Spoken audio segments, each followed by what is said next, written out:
Halo Kak. Ya, halo juga. Halo.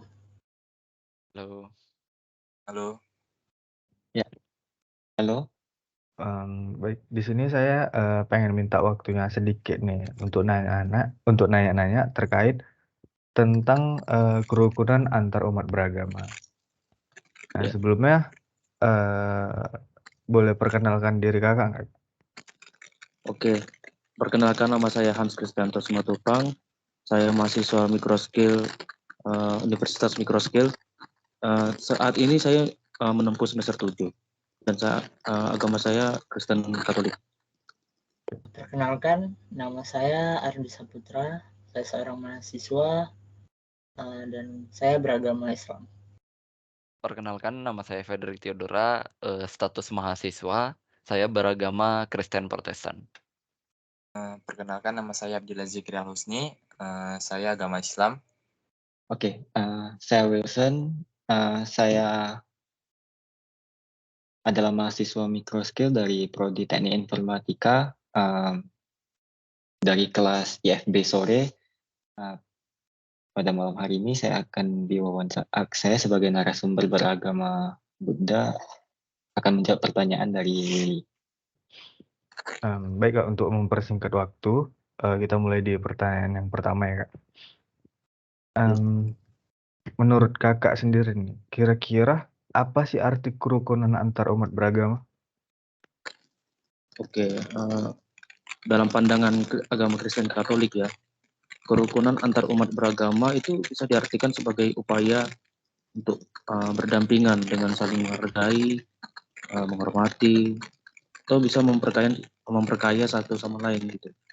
Ibaratkan memperkaya itu misalnya sharing-sharing tentang keimanan atau toleransi gitu. Nah, prinsip-prinsip kasih sayang itu penting juga. Perdamaian dan keadilan dianggap sebagai landasan untuk menciptakan harmoni di antara umat beragama. Khususnya agama saya sendiri, Katolik, seperti itu. Menurut saya sendiri ya, kerukunan umat beragama itu adalah tiap individu yang memiliki perbedaan keyakinan antar individu mampu menjalin kerjasama, mampu hidup harmonis, mampu hidup dengan rukun tanpa adanya selisih paham begitu, tanpa adanya selisih paham dan saling memahami antar individu yang berbeda keyakinan. Dengan begitu juga dengan semboyan bangsa Indonesia, yaitu Bhinneka Tunggal Ika, berbeda-beda namun tetap satu. Nah, dan semboyan tersebut kan kita seorang warga negara Indonesia yang baik, alangkah baiknya kita menerapkan semboyan tersebut. Dan lagi terkait kerukunan antar umat beragama ini ya, dalam Islam juga ada aturannya, bukan berarti dalam semua aspek kita saling oke aja begitu. Nah, seperti yang dalam ayat Al-Quran, misalnya salah satunya yaitu lakum dinukum oleh din, untukmu agamamu dan untukku agamaku. Nah, jadi dalam hal aspek duniawi, segala hal aspek duniawi, oke, mari kita bekerja sama, mari kita menjalani silaturahmi, berbaur, makan bersama. Akan tetapi untuk hal yang terkait dengan keyakinan, keimanan dan akidah kepada Tuhan yang Maha Esa itu dilarang. Seperti misalnya kita buat janji, kita buat suatu ikatan dengan individu lain yang berbeda keyakinan untuk yang dimana dalam perjanjian itu kita harus mengikuti ibadah individu lain yang berbeda keyakinan, dan individu tersebut juga mengikuti ibadah kita begitu. Nah, itu sesuatu yang dilarang. Nah, terkait segala aspek duniawi, oke, kita hidup rukun, kita bekerja sama, namun dalam hal keyakinan itu dilarang begitu. Menurut saya kerukunan antar umat beragama itu saling toleransi, saling bahu-membahu, jaga-menjaga gitu antara umat agama yang satu dengan agama yang lain, meskipun agama itu agama minoritas ataupun agama mayoritas. Terutamanya di Indonesia ya, karena Indonesia kan memiliki beragam suku dan beragam agama gitu. Kita jadinya harus, rukun antar agama yang satu dengan agama yang lain, supaya tidak terjadinya perpecahan di antara, eee, umat-umat tersebut gitu. Kerukunan antar umat beragama itu adalah terciptanya rasa saling menghormati dari masing-masing penganut agama yang berbeda, yang tinggal di dalam satu lingkungan masyarakat. Nah, kalau menurut aku ya, kerukunan antar umat beragama itu, udah pasti toleransi ya. Semua orang dengan agama yang berbeda pasti punya sikap, mesti punya sikap toleransi terhadap perbedaan keyakinan, sama juga praktik agamanya, untuk menjaga stabilitas dan perdamaian di tengah-tengah hidup dalam perbedaan ini. Habis itu, semua orang juga mesti bisa menghargai satu sama lain dan hidup saling bekerja sama untuk menciptakan hidup yang lebih baik ke depannya. Oke, Kak. Kemudian nih, Kak, ya, masuk ke pertanyaan kedua gitu. Kira-kira Kakak pernah ngalami nggak suatu kejadian di mana kejadian itu kayak terasa atau terlihat sekali gitu, bentuk toleransi antar umat beragama ya? Oh, pernah. Saya saat itu, mungkin saya cerita sedikit ya. Saya itu pernah ikut acara, bergotong royong gitu ya, bergotong royong untuk mempersiapkan acara Natal perumahan. Nah, kebetulan perumahan saya itu kan banyak agama-agamanya gitu kan, misalnya agama Islam, agama Katolik atau sebagainya gitu. Nah, di situ di momen itu saya dan yang lain kekurangan orang pada saat bergotong royong. Nah, kagetnya saya itu tuh, teman-teman saya yang beda iman menolong kami gitu, misalnya angkat meja, angkat kursi atau angkat speaker gitu kan. Yang penting untuk membantu gitu. Itu sih yang menurut saya yang paling, ini sih. Dan paling yang bikin saya kagum lagi itu ketika saat acara Natal dimulai, teman-teman saya yang nggak seiman pun itu ikut hadir, ambil bagian gitu untuk mempersiapkan kertas acara Natal dan juga membagikan snack-snack Natal gitu untuk anak-anak dan juga makanan sekalipun gitu. Itu sih yang bikin saya kayak toleransi itu penting, buat antar umat beragama gitu.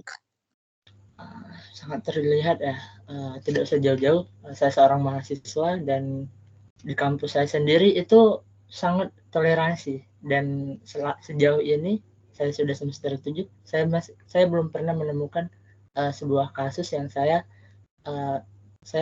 mendapatkan sikap intoleran dari rekan-rekan saya gitu. Mungkin ini lebih ke kayak personal gitu ya. Teman saya kan ada yang kayak dari agama lain gitu, eee, dan di kami itu Natal kan salah satu kayak event yang besar gitu di agama Kristen.